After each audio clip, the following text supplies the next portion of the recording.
खुदावंद यीशु मसीह की सलामती आपके साथ हो। आज 2 अप्रैल 2024 है।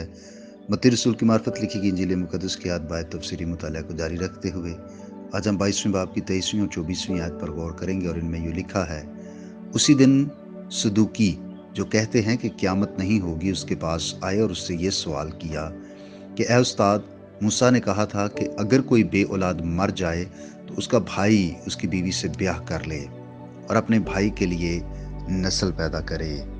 आमीन। अब 23वीं आयत से लेकर 33वीं आयत तक सदूकियों और मसीह के दरमियान क़यामत के बारे में बहस का बयान है। सदूकी एक बड़ी सच्चाई की मुखालफत करते हैं। वो कहते हैं कि क़यामत नहीं होगी। उनकी अपनी कौम के मुसन्निफीन उन पर कड़ी नुक्ताचीनी करते हैं और उन्हें घटिया और बिगड़े हुए करार देते हैं। यहूदियों के सारे फिरकों में सदूकियों की तादाद सबसे कम थी, लेकिन आम तौर से वो साहब हैसियत और मर्तबे वाले लोग थे। वो कहते थे कि इंसान की मुस्तकबिल की कोई हालत है ही नहीं, इस जिंदगी के बाद कोई जिंदगी नहीं। जब बदन मरता है तो रूह उसके साथ ही मर जाती और फना यानी नेस्त हो जाती है। उनका अकीदा था कि सिवाय खुदा के कोई रूह नहीं है। अब फरीसी और सदूकी एक दूसरे के मुखालिफ थे, तो भी मसीह के खिलाफ वो एक हो गए। इस सच्चाई पर एतराज करने की खातिर उन्होंने एक फर्जी वाकया पेश किया कि एक औरत ने यके बाद दीगरे 7 शौहर किए। अब वो फर्ज करते हैं कि अगर क़यामत है तो इंसान मुस्तकबिल में वैसी ही हालत में वापस आएंगे जैसी हालत अब है। अब इस सूरत में अपने मुस्तकबिल की हालत में उस औरत का 7 शौहर रखना ये बेहूदगी होगी या ऐसी मुश्किल होगी जो हल नहीं हो सकती कि उसका शौहर कौन होगा, जिससे पहले ब्याही गई थी या सबसे आखिर वाला जिससे उसे सबसे ज़्यादा मोहब्बत रही या जिसके साथ सबसे ज़्यादा उसने अरसा गुजारा। इस मामले में उन्होंने मूसा की शरीयत का हवाला दिया कि अगर कोई आदमी बे औलाद मर जाए तो उसका करीबी उसकी बेवा से ब्याह करे, जिसका जिक्र इस्तिस्ना 25वें बाब की 5वीं आयत में मिलता है। ये खानदानों के नाम, इम्तियाज और मिरास को महफूज और कायम रखने के लिए एक मुबदराना कानून या शरीयत थी।